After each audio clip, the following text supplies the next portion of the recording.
Magandang gabi at welcome po sa aming mga viewers. Mga kaibigan, patuloy mo bang nararamdaman na sa kalooban mo ay parang may kulang at nais natin na ito po ay mapunan? Nakahanda po ang Diyos upang tayo ay tulungan. At kami po, na inyong mga lingkod, sana'y maging kasangkapan upang ito'y matugunan. Dito sa programang Full Life.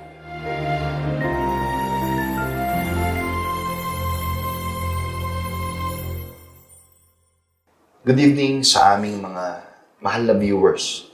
At salamat sa Panginoon na patuloy na nagpapahintulot sa amin na makapaglingkod sa inyo sa pamamagitan ng programang ito. Muli po natin pagsaluhan ang mga magagandang aral na buhat sa mga banal na kasulatan na siyang pupuno sa ating mga puso upang magkaroon tayo ng full life. Ang kwento ng buhay ni Ruth at Noemi ay hindi lamang kwento ng buhay ng magbiyanan, kundi kwento ng pagkakaibigan. Opo, matalik na magkaibigan. Masasabi nating pagkakaibigan hanggang kamatayan. BFF ika nga, mga best friend forever. Sa topic na I've got your back sa huling pagtalakay. Sa ating panahon, gaano kaya karaming Ruth at Noemi ang ating makikilala at magiging mga kaibigan? Sumasampalataya po kami. Sumampalataya tayo sa Diyos at kilalanin natin ang kanyang mga gawa sa buhay natin. Gaya ni Noemi at ni Ruth, makasumpong tayo ng mga tapat na kaibigan, manugang o biyanan, na magiging katuwang natin sa buhay upang humarap sa hamon ng buhay at magtagumpay. Para sa ikatlong bahagi ng pagtalakay sa buhay ng mga mahalagang karakter sa Biblia na sina Ruth at Noemi, ay ipatatanaw sa atin ng pagtutulong ito kung ano ang naging wakas o destinasyon ng naging pagpapasya ni Ruth na makisama sa kanyang biyanan, na sana ay kapulutan din natin ng mabuting halimbawa ng isang matagumpay na buhay. Pagpatuloy natin ang mga naging kaganapan sa kanilang buhay na mabasa po natin sa Kapitulo 3. Sa verse 1, isang araw ay kinausap ni Ruth si Noemi. Sabi niya, "Anak, kailangang ihanap kita ng magiging asawa upang magkaroon ka ng sariling tahanan." Puputulin ko po muna ang pagbasa. Sinabi po dito na kinausap po ni Noemi si Ruth at nasa kanyang kapasyahan na ihanap siya ng kanyang magiging asawa sa makatwid bagay ng sariling pamilya. Mga kaibigan, tignan po natin ang senaryong ito na kung hanggang saan pinahalagahan ni Noemi ang kanyang manugang na si Ruth. Kung sa iba po mangyayari ito, maaaring magkaroon ng pag-aalala. Di po ba yung pumbiyanan? Dahil pagka nag-asawa na po, yung kanyang katuwang sa buhay, lalo na't iisa lang naman po ito, magtatanong siya sa kanyang sarili na paano na siya? Paano na yung sa kanyang kapakanan? Paano na yung, sino na ba yung titingin sa kanyang kalagayan? Kaya, sa tagpong ito'y masabi natin na iba yung ginawang pagpapasya ni Noemi na payagan ng kanyang manugang na si Ruth ay makapag-asawa. Alam niyo po mga kaibigan, yung pong salita na yon ni Noemi sa kanyang manugang ay pwedeng sabihin nating nakabibigla para naman sa part po ni Ruth. Pero naiintindihan ni Ruth. At yung pong salita ng kanyang biyenan, tinanggap po niya. Nais niya na gawin kung ano yung sinasabi ng kanya pong biyenan. Kaya siya po ay ihahanap ng asawa ng kanya pong biyenan. Hindi dahil tumatanda na silang dalawa, o kaya silang dalawa lang naman talaga ang laging magkasama at wala na pong magiging katuwang sa kanila pong pangangailangan. Pero hindi po ganon. Maaaring magkamali po tayo kung gayon ang iisipin po natin sa sitwasyon po ng dalawa pong ito na mahalagang karakter sa ating pong mahalagang issue na tinatalakay. Opo, mas malalim pa po dito ang dahilan po ng dalawa. Mas malalim po dito ang dahilan ni Noemi para kay Ruth at ni Ruth para kay Noemi. At yan po ang patuloy po natin tutunghayan sa pag-aaral pong ito. Opo, mayroong mas lalong malaking dahilan si Ruth kung bakit po niya tatanggapin ang pasya ng kanyang biyenan na si Noemi. At yan po hindi po naging lingid sapagkat sa kasunod po na mga talata ay ating pong matutunghayan ito. Verse 9, "Sino ka?" Tanong niya. "Si Ruth po, ang inyong alipin, tugon ng babae. Isa kayong kamag-anak na malapit, kaya marapat na ako'y kalingayin ninyo't pakasalan ayon sa inyong kaugalian." Verse 10 po, "Pagpalain ka ni Yahweh," ani Boaz, "higit na magandang loob sa aming angkan ang ginawa mong ito kaysa ginawa mo sa iyong biyenan. Hindi ka humabol sa isang lalaking bata pa na maaaring mayaman o mahirap." Tunghayan po natin, mga minamahal na mga kaibigan, base po sa talata na atin po natunghayan. Ito pong si Ruth, kapag dakay binigyang kaganapan, ang sinasabi ng kanyang biyenan na si Noemi, na siya po ay iahanap ng asawa. At alam po ni Ruth kung sino po ang tinutukoy ng kanyang biyenan. Yun po ay walang iba kundi si Boaz. Si Boaz po ang isa sa pinakamalapit na kamag-anak ng kanyang biyenang lalaki na si Elimelech. At alam niyo po ba, alinsunod sa talatang ating pong nabasa, naintindihan po ni Boaz kung ano po ang intensyon ni Ruth. At hindi po niya minasama yung pong bagay na ginawa ni Ruth. Sa halip, ang kanyang sinabi ay ganito. Ayon sa talata, higit na kagandahang loob sa aming angkan. Ang ginawa mong ito kaysa sa ginawa mo sa iyong biyenan. Di po ba talagang ninais po ni Ruth na makapag-asawa? Totoo naman po yun. Mula sa pinakamalapit na kamag-anak ng kanyang biyenan. Na siyang ikinatutuwa hindi lamang ng kanyang biyenan, hindi lamang ni Boaz, kundi ng buong angkan. Dahil nung simula pa lang talagang naging mabuti yung pakikitungo niya. Totoo naman kahit po. sa mga tauhan ni Boaz. Opo, tsaka hindi talaga pag-iisipan ng masama yung bagay na ginawa po ni Ruth na yaon. Sa halip, ikinatuwa pa nga ho yun ni Boaz at ng kanyang biyenan. At base pa rin po sa ating pong nabasa, pwede naman po siyang mag-asawa sa mas bata, mayaman, kaya mahirap, basta kaedad niya. Pero sa pagkakataong ito, hindi po yun ang kanyang hinangad. Ang hinangad po niya, makapag-asawa po siya ng isa sa pinakamalapit na kamag-anak ng kanyang biyenan. At yun nga po si Boaz. Opo. Di po ba? Alam niyo po, masabi po natin na may konting hiwaga po ito. Para mayroong lihim na nasa likod ng mga bagay na ginawa ni Ruth, ginawa ni Noemi, yung sinabi ni Boaz. Ano po kaya ang nasa likod po nito? Po, salamat po. Tingnan po natin itong hakbang na ginawa ni Ruth. Gaya ito ng isang misyon na siya lang ang makagagawa Mag-aasawa siya, hindi lamang para magkaroon ng mabuting asawa at ng maayos na pamilya, kundi upang tugunin ang naaayon sa kaugalian na ibangon ang pangalan ng namatay niyang biyenan. Yun pala, ano po? Yun po si Elimelech. Naalala po natin sa part 1 at sa part 2. At upang ang lupa na bahaging mana ay hindi mapasa ibang tao, kaya nabanggit Yun natin, pala po. gaya ng misyong siya lang ang makagagawa. Mga kaibigan, na po, bahaging mana ay hindi mapasa ibang tao, kundi manatili sa pangalan ng pamilya ni Noemi na siyang ikinatuwa ng kanilang buong angkan. Kung hindi si Ruth, walang ibang makagagawa po nito. Di po ba? Opo. Nakikita po ba natin, mga kaibigan, kung gaano kalalim ang pagiging magbiyanan nila? Nakakahanga para sa buong angkan nila ang pakikitungo nila sa isa't isa. Tayo man, na nababahagi na ng mga pangyayari sa buhay nila. Di po ba? Sana na-inspired tayo. Ipagpatuloy natin ang maganda't kapanapanabik nilang kasaysayan. Pakinggan po ninyo sa chapter 3, verse 12 to 13 ng Ruth. Totoo ngang ako'y malapit ninyong kamag-anak at may tungkulin sa inyo. Ngunit, may isang lalong malapit na kamag-anak kaysa akin. Dumating ka hanggang sa madaling araw. Bukas ng umaga, aalamin natin kung pakakasalan ka ng lalaking sinasabi ko. Kung hindi, ipinangangako ko sa buhay na Diyos na gagampanan ko ang tungkuling ito.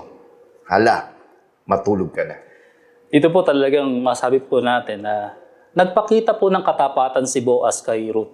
Kasi po, tungkol sa planong pag-aasawa niya sa malapit na kapag-anak ikinatuwa ni Boaz ang plano ni Ruth Apo. Subalit sa katapatan ng puso, sinabi ni Boaz na mayroon pang mas lalong malapit. Yun ho bang masabi natin mas angkop o karapat-dapat na maging asawa ni At hindi lang yun. Ruth? Ayon po sa tradisyon, yun ang mas nararapat, di po ba? Opo. Kaya masabi po natin na hindi po ito kapag daka sinagot ng oo ni Boaz Opo.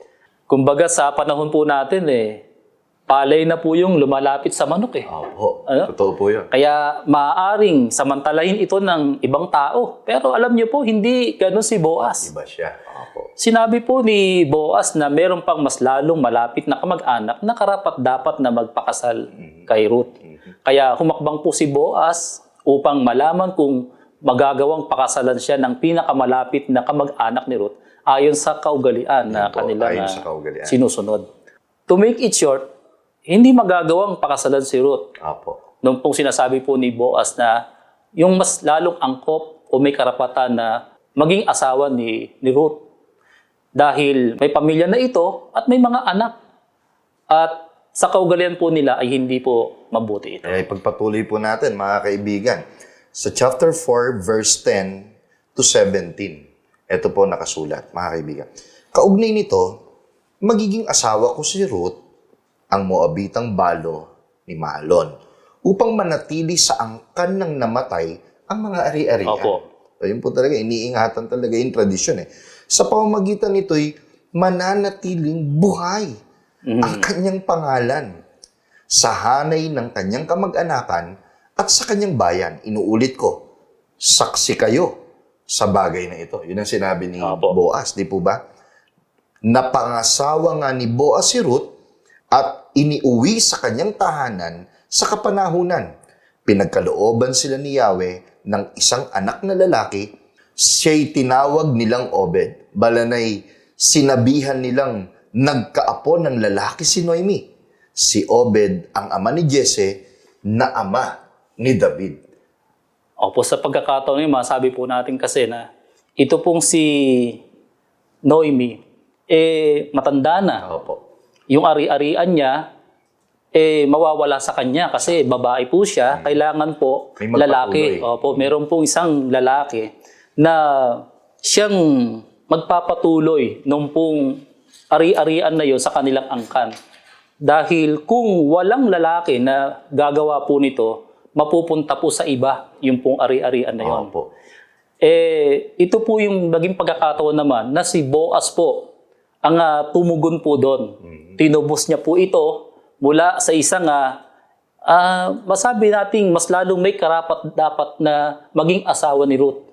At pagkatapos niyang mabili ito, ay pinakasalan niya po si Ruth upang manatili ang ari-arian ni Noemi sa kanyang katandaan. Sana po nakita po natin, mga minamahal na mga kaibigan, kung ano ang ginampanan ni Ruth sa angkan ng kanyang biyenan. So hindi lamang po siya naging manuga mula sa ibang lupain. Kasi siya po isang Moabita. So pag sinabing Moabita, galing po ito sa ibang angkan mula sa bayan na kung tawagin po ay Moab. Naging tagapagsalba po siya ng ari-arian ng kanyang angkan. At malaki ang naging role ni Boaz. Di po ba? Opo. Sumisimbolo na siya yung tumubos. Opo. At dapat nating tandaan, mga kaibigan, ito po'y gawa ng makapangyarihang kamay ng Diyos. Mula pa sa first part, second part, at maging sa huling bahagi ng pagtalakay sa istorya ni Noemi Ruth na talaga namang umantig sa maraming henerasyon hanggang sa ating pong panahon. Inuulit namin, ang Diyos po talaga ang nagsasabi sa atin na I've got your back. Opo. Di po ba? Siya po ang nakasuporta sa ating pangailangan at kung sino man ang dumarating sa ating buhay ay pinadadala ito ng Diyos upang maging daan para makita natin ang dakilang gawa ng Diyos sa ating pong mga buhay. Kaya masasabi po natin, Brother Amadeo, mga kaibigan, ito po ay dakilang gawa ng Diyos sa buhay nating lahat. Sa buhay ni Noemi, sa buhay ni Ruth, at walang imposibleng gawin niya sa buhay natin na iparamdam lagi siyang nasa ating likuran. Kaya dapat nating matutunan na ito po ay magawa rin natin sa ating mga kaibigang ibinibigay ng Diyos sa ating buhay. Kaya po, nangyari ito sa kanila para ipahiwatig sa atin na maaaring mangyari uli ito sa atin Yan po mismo. sa ibang pagkakataon, sa ibang pangyayari, o kaya naman ay sa ibang katauhan naman. Maaaring sa atin, sa ating mga kaibigan, ay mangyari ang gaya ng nangyari sa magbiyenan kay Ruth po at kay Noemi. Hindi nga lang gaya ng parehong kaganapan.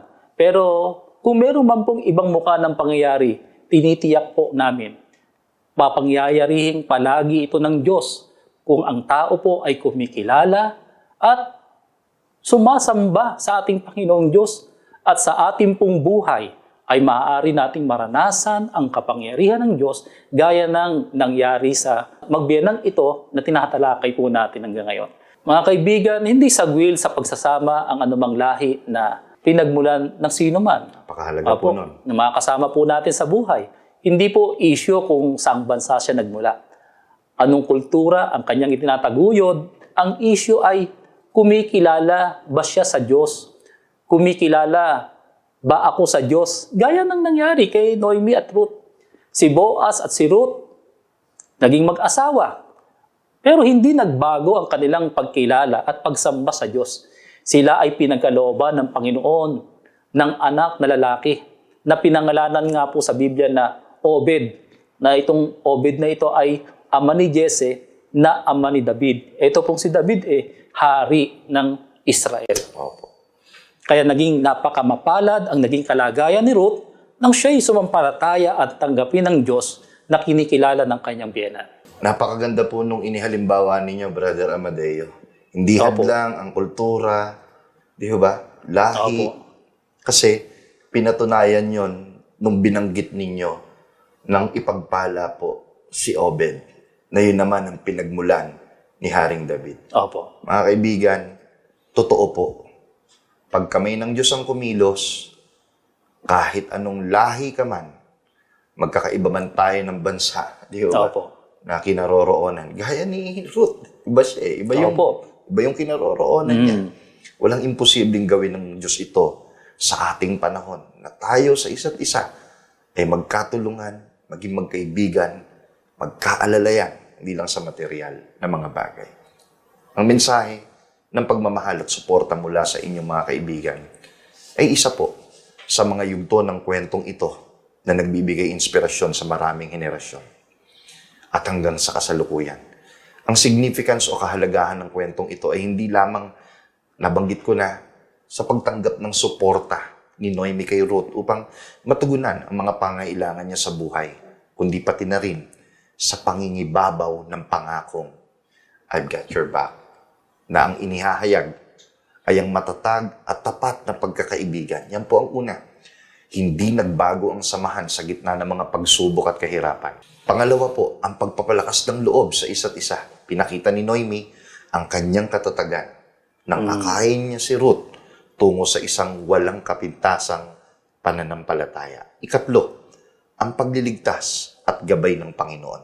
Bagamat sa kwentong ito, na-highlight si Boaz, pero yun po ay gawa ng makapangyarihang kamay ng Diyos. Ang pagmamahal at gabay ng Diyos ang sumalubong kay Noemi sa kanyang paglalakbay na nagatid ng pag-asa at pagmamahal. At isa pa po, ang uri ng pamumuhay. Ang kabutihan na ipinamalas ni Ruth ay hindi lamang napakinabangan o naranasan ng mga karaniwang tao na kanyang nakasama, kundi pati na rin ng mga makapangyarihan sa lipunan. Panghuli, ang pagsilang, ang pinagsaluhan na pananampalataya ni Boaz at Ruth ay nagbunga ng pagsilang ni Obed na ayon po sa tinalakay ni Brother Amadeo ay lolo po ni Haring David. Sa huli, ang Panginoon ang nanguna sa likod ng lahat ng mga kaganapang ito.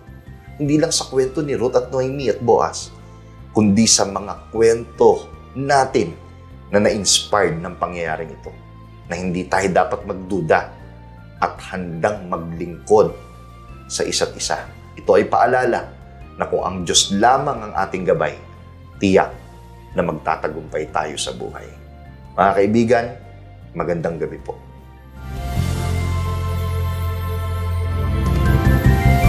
Maraming salamat po sa inyong pagtangkilik sa palatuntunang ito ng Kabanal-Banalang Iglesia ng Diyos kay Kristo Jesus. Kung nais po ninyong mapanood ang iba pa naming programa at upang lubos po ninyong makilala ang Kabanal-Banalang Iglesia ng Diyos kay Kristo Jesus, mag-subscribe sa ating YouTube channel na The Most Holy Church bisitahin ang aming Facebook page na MHC Media at bisitahin ang ating official website na www.mostholychurch.com. Maraming salamat po!